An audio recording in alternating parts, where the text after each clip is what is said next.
Have you ever had an idea and you've kind of thought about it and you're like, I need to see this to fruition? That is this episode. Welcome to the Parable Podcast. I'm Danielle Zapchenk. And the other day I was walking or I was getting gas, one of those things when just dreams and visions come into your brain.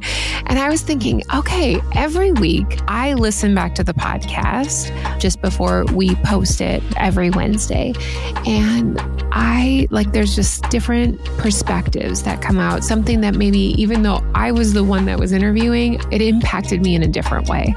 And so I thought it'd be fun to do a little bit of a rewind and a recap from this past month's episode. I can tell you a little bit perspective behind it, how different things stuck out, and share a little bit more.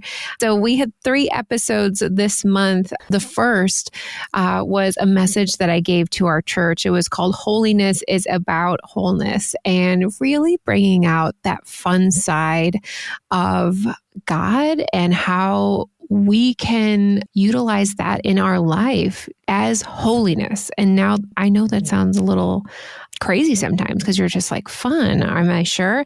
And here is a clip from my message to kind of really better understand that. For some, the church feels like a place that constantly reminds you about guilt and shame. And that really doesn't sound like a fun hang. Sin equals punishment. So if I'm going to follow Jesus, it means fun must be definitely out of the equation. Yeah, so there was a great response to this conversation at our church. I always go out to the lobby and greet people and talk with them about their weeks and how this message encouraged them. But I did notice something very specific. There was a lot of older men that came up and just, you could tell that they were really emotionally touched.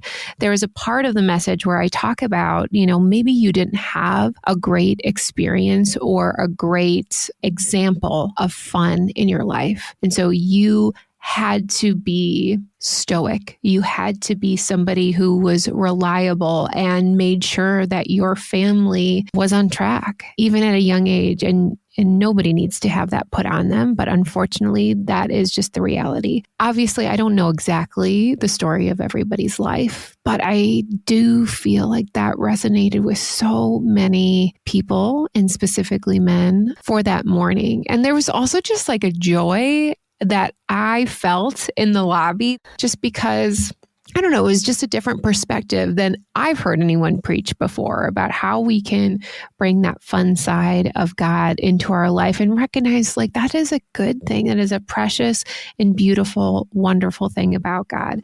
Just a couple of the behind the scenes things. There's 2 stories I was thinking of as I was writing this, and I go through a lot of stories of our life, but there was 2 stories that just didn't make the cut.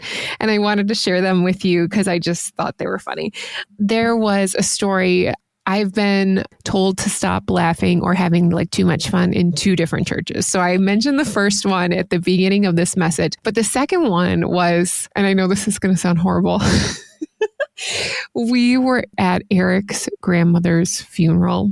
And our kids were really little. Both of them were able to walk, but we had some time before the service began. People were kind of coming in and having like a time of welcoming the family, meeting guests. And our kids, they didn't have anything to do. I think they were probably like 3 and 5. They were running a little bit back and forth in the pews. And granted, I know the lady who was there helping with the church, she probably didn't want to see them get hurt, but she really kind of scared them a little bit because you're like, there's no running and there's no laughing and we need to be serious right now. And I'm like, well, they are 3 and 5 and they are at a funeral. So this is all they know. But Edie and Reed both bring that up every now and then. They're like, do you remember when we got yelled at for running in the pews? And I'm like, every church is not like our own. So another story that was from this summer that I laughed so hard was we went to Raging Waves this summer. That is water park. That's what I'm thinking of. We go there every year and it was really fun. I was very excited to go because for those of you that don't know, I broke my foot at the beginning of the summer, and obviously walking around on cement and in a boot is not conducive to a water park. But by the time August rolled around, we were able to do it. And I was just like, God, I just really want this day to be fun and light and easy and joyful. And I was headed towards the wave pool. Our kids were in there and I was asking them what they wanted in their ice cream order because that is important. But they were far enough out that I needed to go get to them. And as I was entering the wave pool, the horn signals that the waves are coming. So I finally get over to them and they do this thing where there's like this ridge on the side of the pool and they hang on to it. And it's like kind of like riding the wave. And it is so fun. And then we were kind of like touching like the top ledge of the pool, which seems crazy because it's just like so big. And then the lifeguards started yelling at us. And in my mind, I kind of played out this scenario. I'm like, wouldn't have that been just so humorous and embarrassing that an adult 40-some-year-old woman is now kicked out of the park because she's not complying by the wave pool guidelines? Anyways, then I just started laughing so much. I almost lost the contact because I was crying. You can see how this is like a little convoluted and this did not make it into the message that day. But I think you can find joy and fun in just about anything. And I know that that's sometimes hard to do when there is the heaviness of the world. Things are going on either in your life or the chaos of the world around us. And it is so hard to find those little glimmers and almost kind of like feeling guilty. Like, is it okay to have fun in this moment? Yeah. And that's something that I've been thinking about. And I just encourage you, like, how can you find that element of fun this week? And maybe it is in just the most simple, small ways. Just a couple of things that also I've been working on as a speaker, which this message, I feel like I conquered some of these things. One thing I've been working on sounding like myself, and I really believe that the podcast has helped me sound more like me and be more comfortable.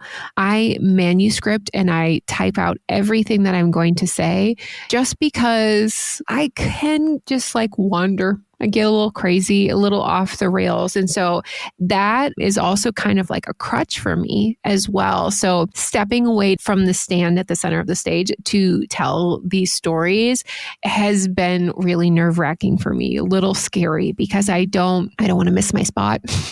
I don't want to be just like wondering like, where am I going with that? And then my third thing that I'm working on is just kind of utilizing my whole body instead of just kind of staying stiff. I don't think I'm a stiff person, but sometimes you just kind of get in the zone of speaking. And so that's my little behind the scenes. And if you haven't caught this episode yet, it is episode 208. Holiness is about wholeness. In episode 209, it is my friend Ashley Pansoy, and I really loved Ashley's approach. Here is a clip from her episode. I kept asking Jesus, can you show up in this anxiety, show up in this moment of panic? Because I know if you're here, I'm going to have peace. It hit me like the Lord spoke. And I realized that in this story, Jesus was already in the boat with them. So I kept praying over and over, Jesus, be with me. Come, show up to me. But as the disciples were in the storm and they were crying out to Jesus to save them, Jesus was already there. I love that Ashley talked about so many times in our life, we are like, God, where are you? Why aren't you with me? And, when we look back, you're like, oh, Ashley was right. God was in the boat. He was beside us in the chaos the whole time. And I don't know sometimes why we have this kind of just like blinders on. And I think that's just our human nature.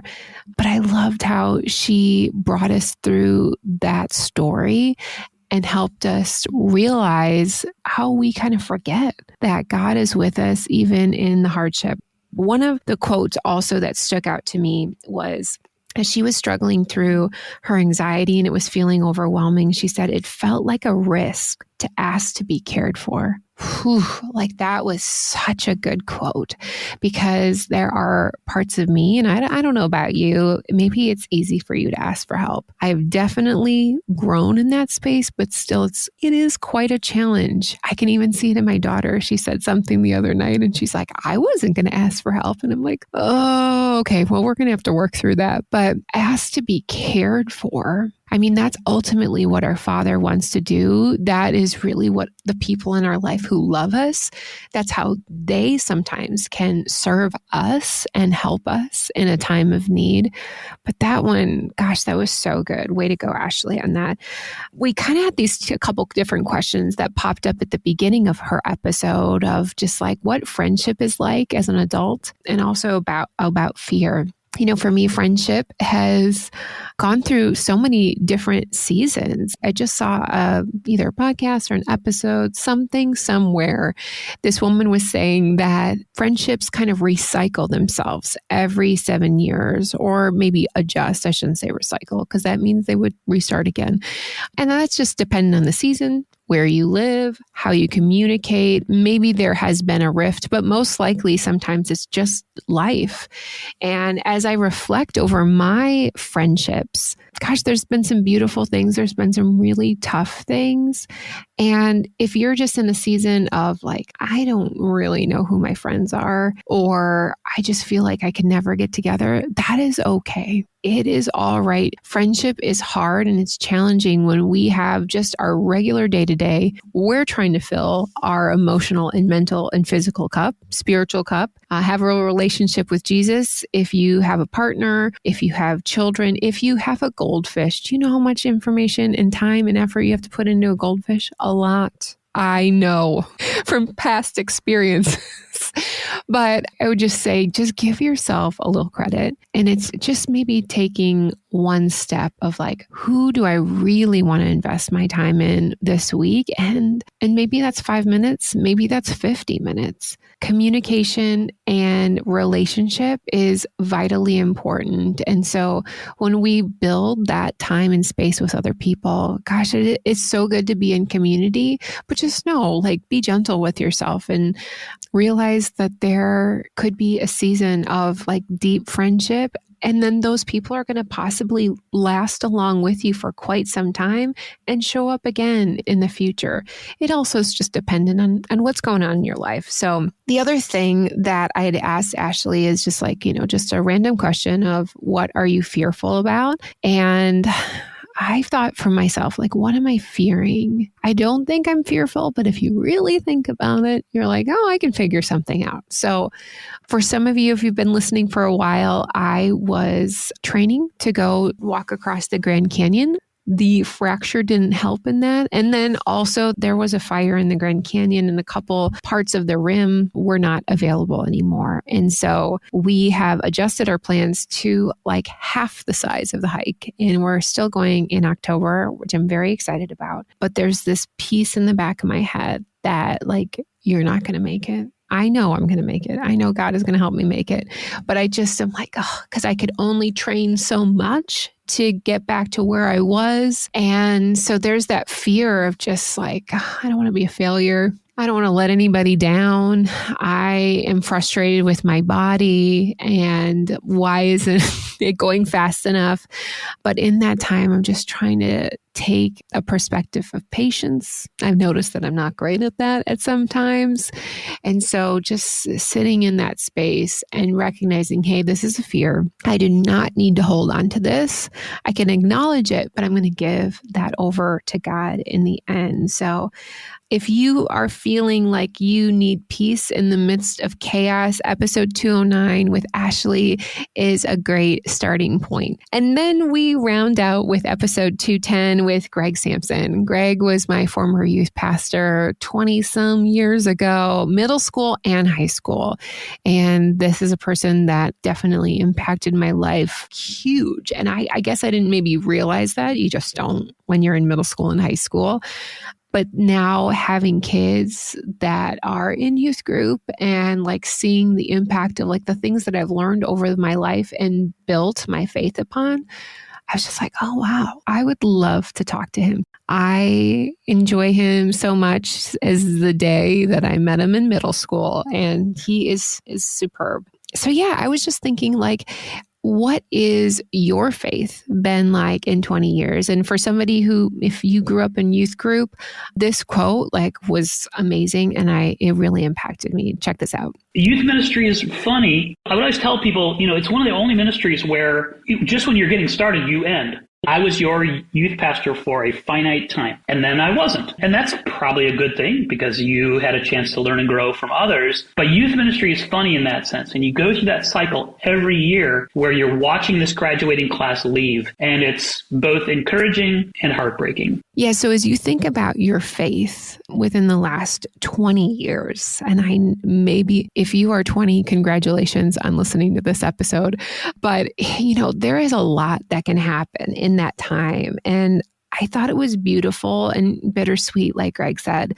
There is like this finite time where we have people in our life, just like we kind of talked about in friendship a little bit earlier, but that you have this space and this cycle where you get to grow from others. And so I'd love for you to think back, who have been those people in your life? Who has been somebody that has been super influential and maybe you didn't even recognize, but you're like, oh, wow. I really kind of leaned into what they had to say at this point of my life. We were just at a parents' night for our kids' youth group, and we definitely prayed over our kids and us as parents and the team. Because this is just like, if you think back to your middle school and high school days, it is like a questioning time. You're kind of figuring things out and you're gaining this independence. And hopefully, my deepest hope for our kids, as well as you, is that you make your faith your own. Not that it's outside of God, but what I mean by that is it is not something like, here's what your culture, here's what your parents, here's what your grandmother's faith was. You make it distinctive to you so that it builds upon the relationship that you have with God and what He wants for your life. I think so many times we can just go through life and we're just doing it because the person ahead of us has done it before. And so how can we make our faith our own? Greg had mentioned, or we had kind of walked through like how it's important to challenge our faith. And I think sometimes people can be scared of that. Or when they hear the word deconstruction, they're like, oh no, we're just completely dismantling everything we've learned. But if you think about it, sometimes we need to deconstruct in order to rebuild. There are some things that maybe we heard as a kid that really don't resonate anymore, or we heard them in a different setting, or it was out of context, depending on the family background that you grew up in. Yeah, so many pieces can go into our faith. And so really taking a hard look, especially if it's been 20 years, to say, okay, this is the truth of the Bible. And how can I just build from there and hear exactly what God wants me to hear as I reignite this faith and this passion in my life? It's a tough process, but I think that's so good to be curious, ask questions, just like the kids in Eating Reads youth group. Ask those tough questions because there's a lot of hard things out there. So as we build up that space in our heart and our minds, it helps us to prepare for areas of the future when people ask those tough questions and say like, hey, I've walked through this space before and I've done the hard work of making my faith my own. Let me tell you what has come out of it for me. And I think that would be just like a really beautiful conversation. Also, one of the things that Greg talked about, he was a candidate and he was running under a Democratic label. And that word label had stuck out for me because I was thinking, how many times have we gone about our day and we just hear a label of somebody? Maybe it is which store they shop at. It is the city or the certain suburb around the city that they live in. Maybe it's the car they drive. It's the color of their skin, the certain denomination. For Edie, like she's a sophomore and she said, oh my gosh, they're a freshman. And I just wanted to remind her she was a freshman last year. So there are these labels that we have these preconceived notions in our mind. And ultimately, what it comes down to is this sense of pride. And I think about the song Obsession by Martin Smith. There is a line that we carry pride like a disease. And I think that is part of our culture and just human nature, where we hold on to certain labels we don't even recognize that we're holding on to. And somehow we have like, oh, well, at least I'm not that, or I've grown and obviously I am better in this way. And it's those subconscious things that we are wrestling with. And we're like, whoa, where did that come from? And so knocking down that pride and removing that disease in our life can be incredibly helpful as we meet people in our life and just be open with our hearts and open with our ears and have these conversations and dismantling the labels that are in our mind so that we can have Christ's awareness in our heart. Gosh, there is so much that I could go through, but I just thank you so much for listening to the Parable Podcast. We've reached over 200 episodes, and it is a real treat to be able to really share people's stories. And ultimately, my hope is that when you listen to these episodes, maybe there's a piece of it that has resonated with you. It may not look exactly the same, but you're like, oh, yes, I have been there. I have walked through these moments. And so I hope in that moment you see that, hey, God has been walking alongside me in my parable stories as well. So I am grateful to Ashley and Greg and to Westridge Community Church for allowing me to share my own stories. And we are just grateful that you have chosen to spend some time with me today. I hope you enjoyed this rewind and recap. It was a lot of fun, just kind of reflecting on where these past couple episodes have pulled out these certain things in me. So I'd love to encourage you, if you haven't listened back to any of these episodes, feel free to do that wherever you listen to your podcasts, on Apple Podcasts or Spotify. Go back and have another listen, or encourage a friend to check out Ashley, Greg, or my message on holiness and just bringing that wholeness with fun in our life. I'd love to pray for you as we close out today, and just to encourage and remind us of what matters most in this world. God, we thank you. God, we are so grateful that you are in our life, that you are in our stories, that you are walking alongside us each and every step of the way. God, I specifically pray for this listener today, wherever they are, that they see fun in their life, that they experience your wholeness in all facets, but they see those glimmers of fun and hope and encouragement and silliness just in their day-to-day. God, I pray for the listener who is feeling chaotic, who's feeling discouraged, who's feeling all over the place. God, just like Ashley's story, help us to find peace in the midst of chaos, especially when we now know that you are in the boat with us the entire time. Help us just to hold on to your hand as we are riding this next wave. God, thank you so much for our faith.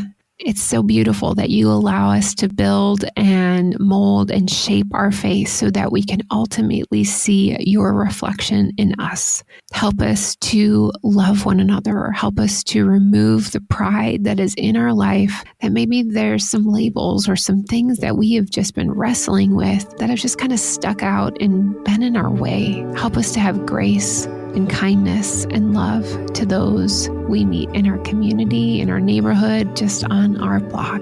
God, thank you so much for all you do in our life. Amen. What can I do with my obsession? With the things I cannot see? Is there madness in my being? Is it wind that blows the trees? Sometimes you're further than the moon. Sometimes you're closer than my skin. You surround me like a winter fog. You've come and burned me with a kiss, and my heart burns for you.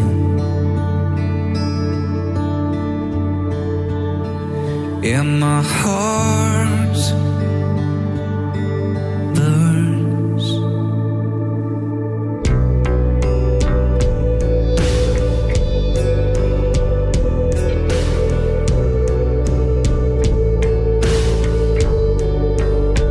It burns for you.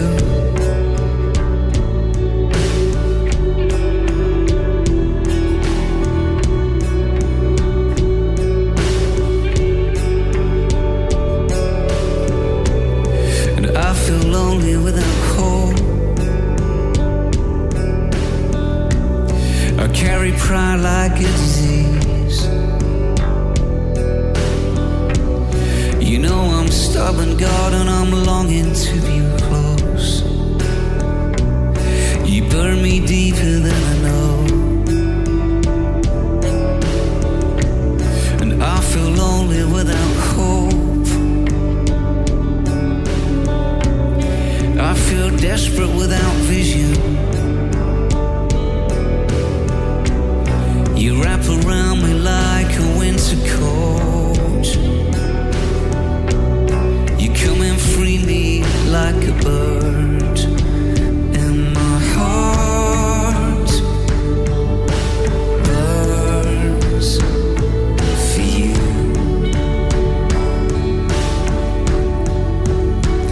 And my heart burns for you. And my heart burns for you. And my heart burns for you.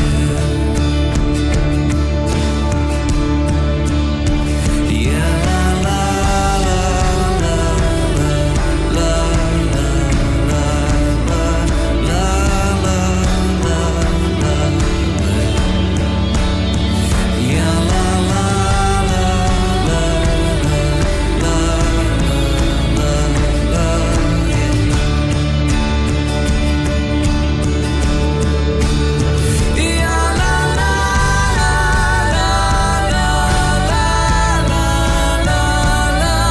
Yeah, la la la la la la. Yeah, la la la la la la la la. Yeah, la la la. Yeah, la la la la. Yeah, la la la.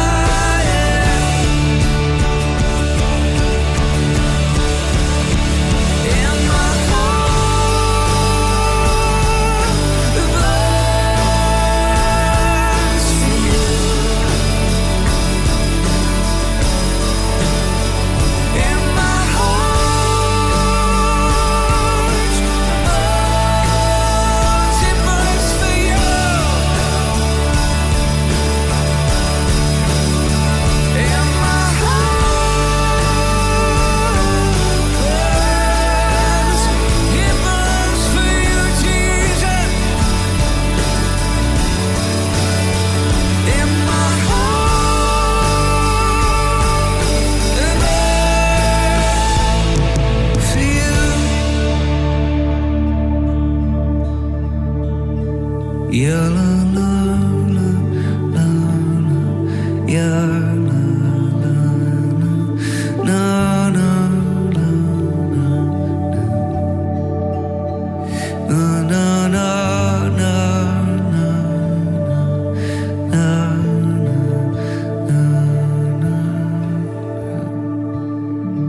Thanks again for listening to the Parable Podcast. We'll see you again next week.